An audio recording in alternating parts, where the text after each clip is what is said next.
Emotions matter because we are human. We are not machines. With the rise of AI, what sets us apart is emotion.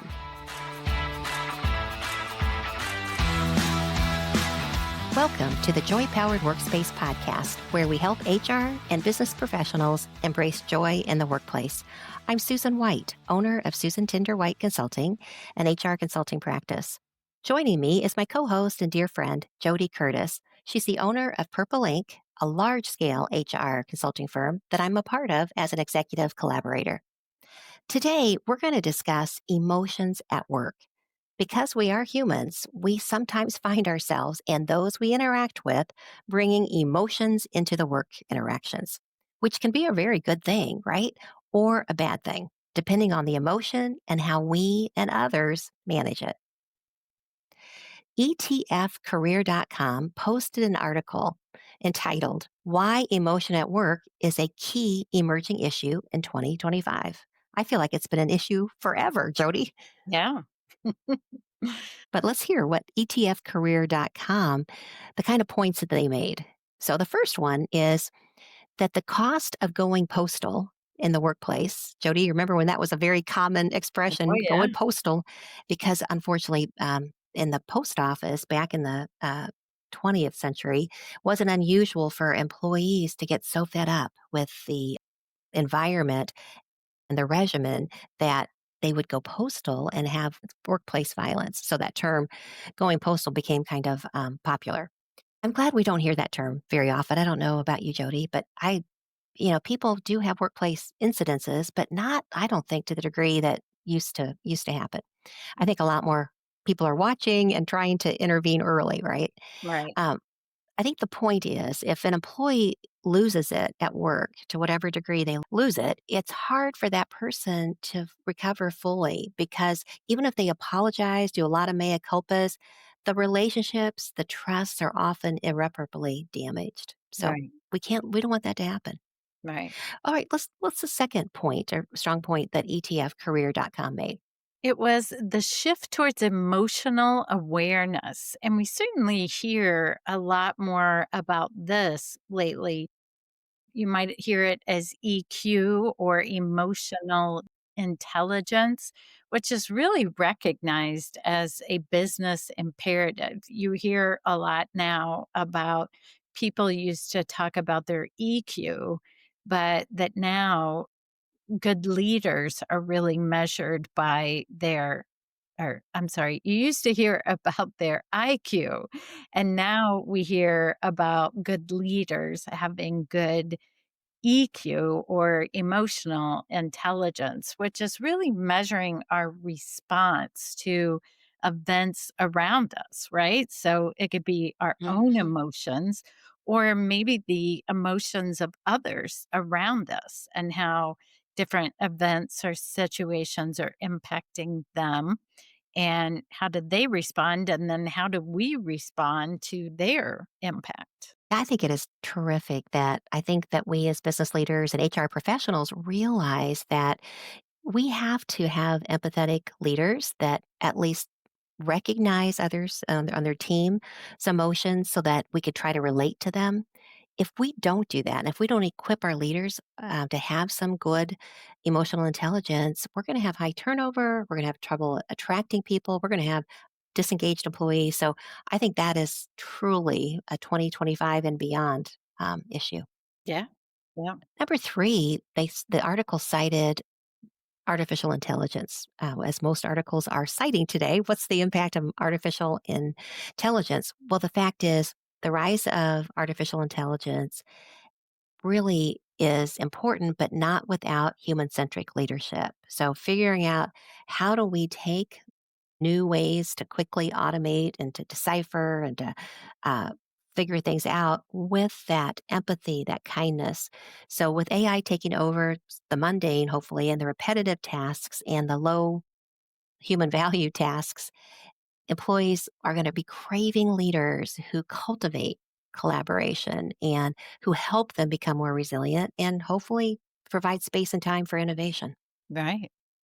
And number 4 is the hybrid work and the emotional disconnect. I mean, we treat this, we're just not around people as much as we used to be, right? People are not always physically near each other, which can make social connections more difficult to foster.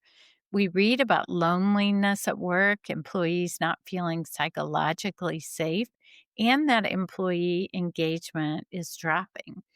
And I have to say, even though I'm a huge fan of working virtual and hybrid work, it is really true. I mean, when I think back to my days being in an office, I was surrounded by people every minute of the day, right? Even if they were just walking past my office or stopping in to my office for a brief moment.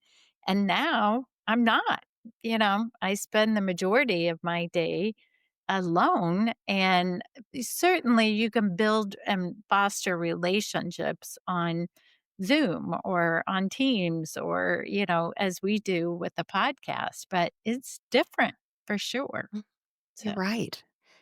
There really is a business case to be made for helping employees manage emotions at work. ETF Career cites a 2024 CIPD report that says 25% of UK employees experienced at least one workplace conflict last year. That's 1 out of 4 employees. yeah. And so, what were those conflicts? Well, they actually cited them. The number one, 48% of the respondents to the survey said that the conflict arose from being undermined or humiliated at work. Ouch. 35% said they were involved in a heated workplace argument. 34% said they were the recipient of verbal abuse or insults. Oh, that just sounds terrible. It does. Well, given that this is a real issue, emotions showing up in the workplace, not always in a positive vein, we decided to invite an expert to join us to talk about emotions at work. Let me tell you about our guest today. Tammy Smith, RN, is a certified wellness and leadership coach. She helps leaders thrive and excel without burnout by blending performance with well being. With 24 years in healthcare and leadership, including serving as IU Health's wellness director, Tammy specializes in resilience, emotional agility, and strengths based leadership. Tammy, welcome. So glad that you're here. Thank you. Happy to be here. So, Tammy, why do you think emotions matter in the workplace? Well, first off, I would say emotions matter because we are human. We are not machines. With the rise of AI, what sets us apart is emotion. And I believe that emotions are the relational connective tissue in our relationships. And so it's a basic need for us as humans to know and be known and be understood. And emotions are a part of how we do that. Emotional intelligence is how we do that. That makes good sense. I think a byproduct of, paying attention to our emotions is creating that psychological safety that oftentimes is missing. And so building that trust and psychological safety is a result of paying attention to emotion. And Tammy, how do you think emotions play a role in how we make decisions or communicate and just experience work? Well, first of all, I think that there's a layer of complexity to work and human interaction. So you layer complex humans who have heart, head, and hands. So our thoughts, our feelings, our behaviors. And then you intertwine that with the complexity and the ever changing work landscape. I think it's one of the things we need to really pay attention to. There's also just a business case that supports growing this, that when you have higher emotional intelligence, there's better productivity, better creativity. So those play a role. I think in communication, just your perception and your reception. How are you perceived and how are you received in any given interaction? So our mirror neurons are playing off of one another, right? So as I show up and I interact with JoDee and Susan and they're smiling and they're engaging, then I respond in kind. But if I showed up and I was having some uncomfortable emotions, maybe feeling a little frustrated, you might mirror that back. And that can start to result in some conflict or some misunderstanding, maybe some false assumptions. Mhm. Sure. So, how can our listeners build self awareness about our emotions and then use our emotions as signals? Well, one of the ways that I think this really shows up is change. So, a lot of times there is unpredictableness to work, or there's change that we didn't expect.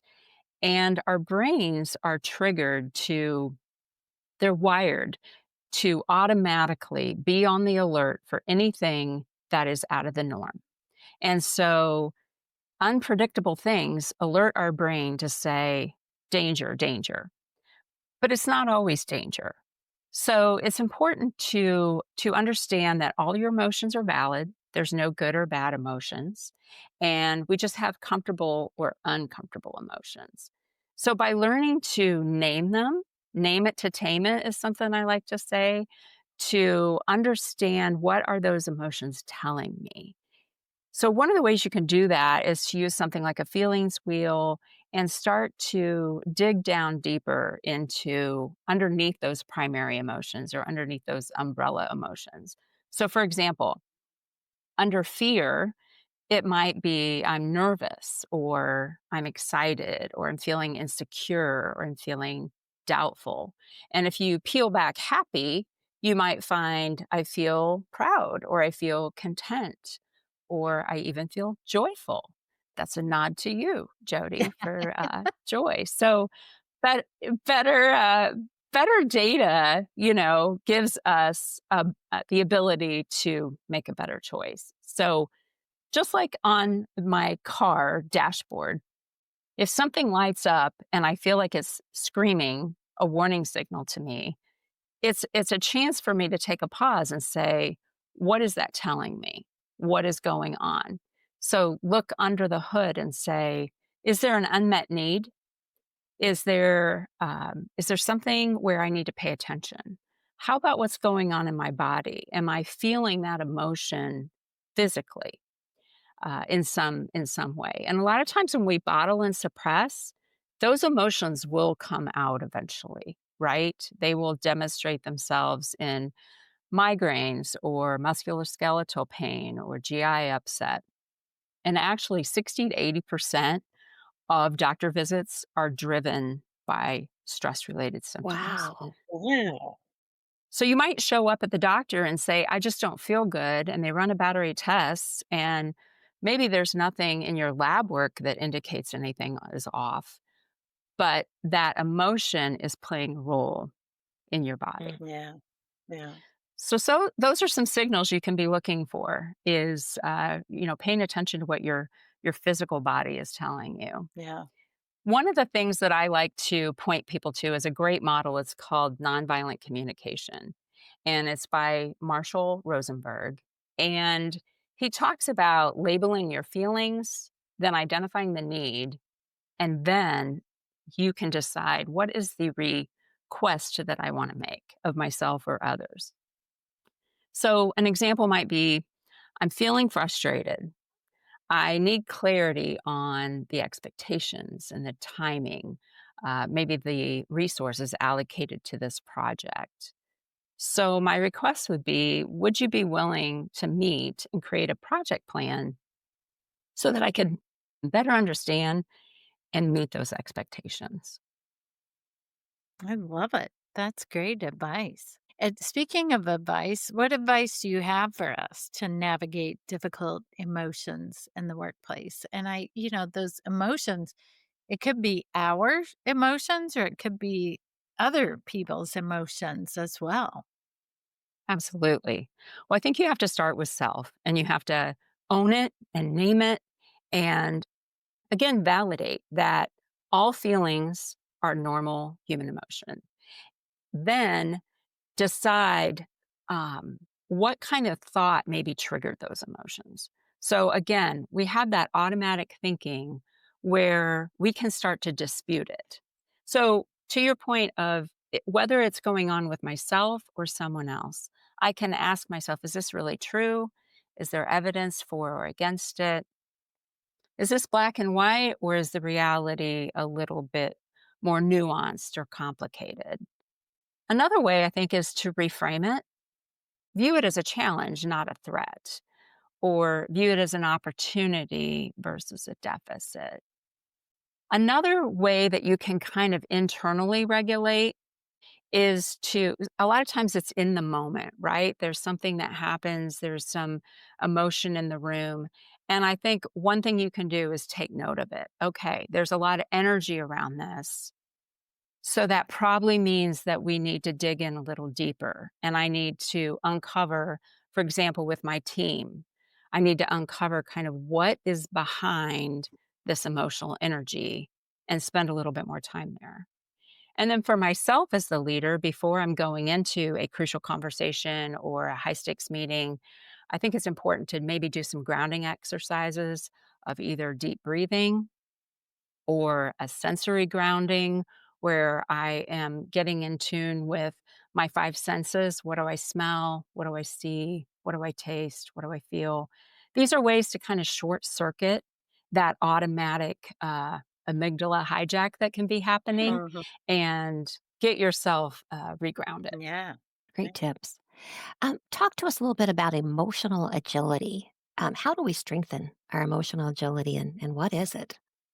Emotional agility is a term that I've kind of used from Susan David. She is a psychologist and author of the book Emotional Agility, and I highly recommend her TED Talk. But it's really about being with your emotions with curiosity, compassion, and courage. And the idea is that you are not your emotions. So you're holding them loosely and you're recognizing them, but you're not controlled by them. So instead of saying, I am stressed or I am frustrated, it's I'm feeling frustrated or I'm having the feeling of disappointment. And so it's recognizing that we can observe the emotion and then we can make a choice that is in alignment with our values. So a lot of this work is really values driven and getting in touch with what's most important here, and how do I want to align my next steps with what I value. I Yeah, like that. that's really good. Well, what else do we need to know that we haven't asked you about yet? Well, I think that change is possible and that you can navigate through uncomfortable emotions. It's just, again, those neural pathways. I love to hike.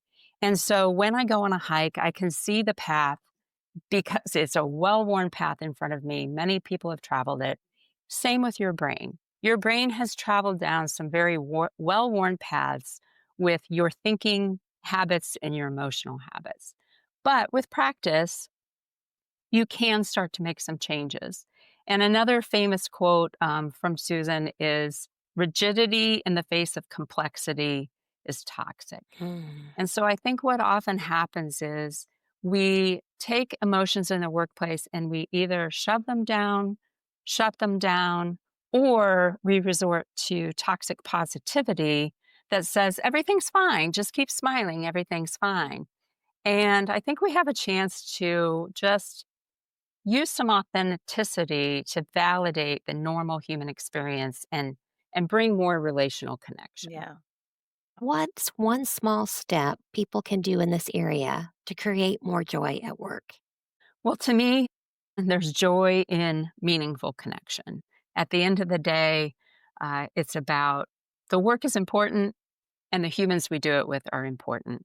And so getting attuned to my own feelings as well as the needs of the others that I'm interacting with is where that joy happens in the meaningful connection. So I often keep a post-it note in front of me that says, how do I want to show up? What's most important here?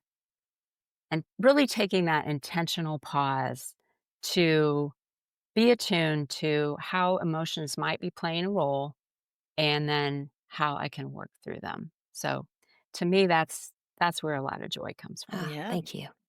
Nice.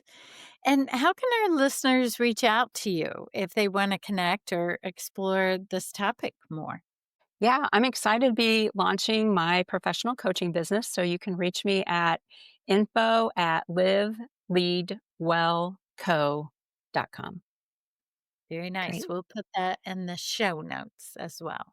So, Awesome. Thank Tammy, you. thank you so much for coming today and really appreciate you sharing your insights with us. We wish you the very best on the launch of your business. yeah, Thank you so much. Joyful. It was a joyful experience. Great. that's awesome. And now for our listener questions. How can you make required learning fun at your organization?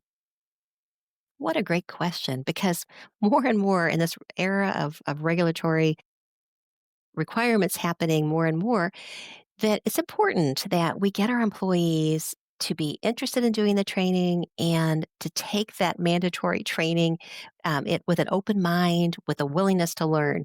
And often our employees are reluctant. I used to work with a man who dreaded our annual mandatory training. I was in banking, so we had harassment training annually for our leaders. We had we weren't training them on how to harass, but it was, how not to harass, right? Right. We had like anti money laundering training. We had other compliance types of things. Anyway, this man prided himself on being able to get right to the assessment at the end and pass it without ever listening or watching the video or the slides that went to get there. And I'd always just shake my head and say, we do change those slides. Please know we do change those. But he says that they're always common sense. So I always get everything right. So anyway, I was kind of frustrating as a person who contributed to the making of those videos and those slides. But he certainly was a reluctant user.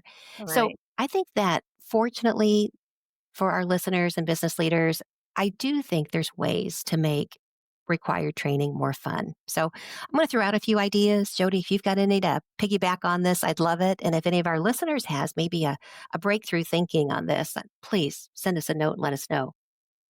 Online training platforms have gotten more and more sophisticated. The opportunity to put in quizzes along the way, to actually have prizes available, badges, let people move to next levels.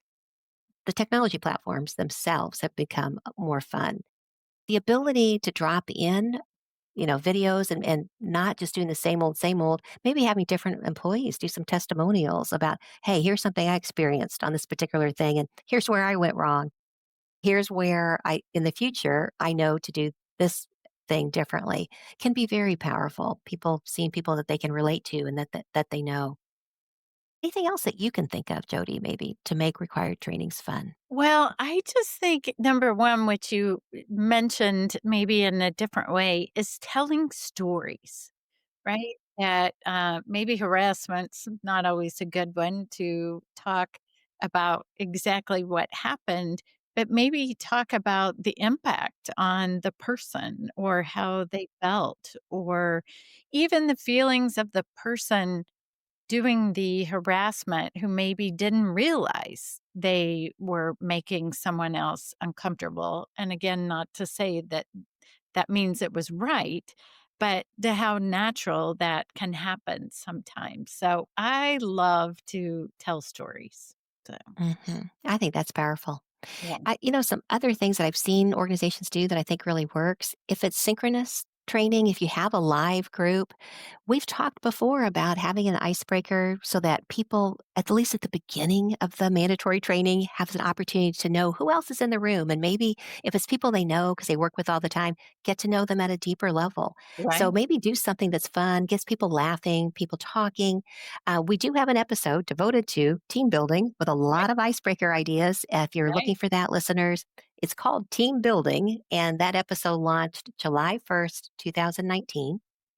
So, a second idea, if it's non synchronous training, like anytime training that people can go do whenever they've got time to go do it, create a reward system where employees can earn points, credits or other factored. And by when you successfully complete the different episodes that you need to go through, maybe if you already have an employee reward system, maybe they've accumulated enough points that they can actually go out and select an award.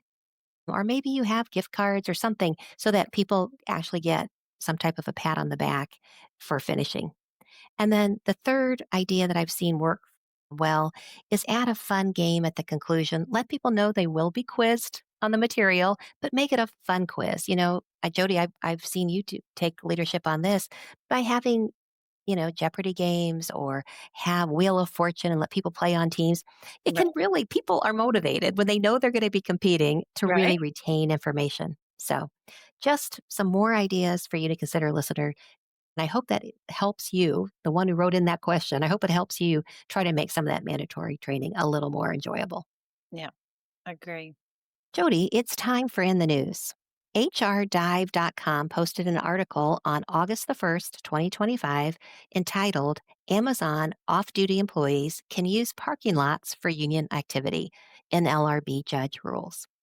Amazon warehouse parking lots in Chicago, St. Louis, and New York State had been sites where union organizing efforts were underway before Amazon shut them down. In the NLRB Administrative Law Judge's July 23rd, 2025 ruling, Amazon was told that they were in the wrong. Employers cannot bar off duty employees from outside non working areas, including parking lots, from participating in concerted protected activities, things like discussing wages, working conditions, management practices, unionizing. Most U.S. private employers and the United States Postal Service should recognize that they are subject to the National Labor Relations Act. So paying attention to NLRB rulings makes sense for all of us. If you're not unionized today, understand they can still impose their will on you. So you need to pay attention. Yeah. Very interesting. If you are SHRM certified, you can get credit for listening to this episode. To get the code, go to getjoypowered.com/SHRM and fill out a short evaluation. When you finish the evaluation, you'll get the code and a link to a proof of participation with a certificate. The code will expire on October 20th, 2026. Again, that's getjoypowered.com/SHRM to get the code, and it's going to expire on October 20th, 2026. Thank you for listening. Please tune in next time and make it a joy powered day. Thank you. If you like the show, please tell a few friends about us and let us know what you thought by leaving us a rating or review on Apple Podcasts or wherever you're listening right now. Become a Joy Powered member to get extras like early access to episodes, video versions of the episodes, bonus episodes, and even more. Learn more at patreon.com/joypowered. You spell Patreon, Patreon. So it's patreon.com/joypowered. You can find more information on our podcast, books, blogs, and more at getjoypowered.com. We're at Joy Powered on Instagram, LinkedIn, and Facebook. And you can email us via joypowered@gmail.com. Make it a joy-powered day.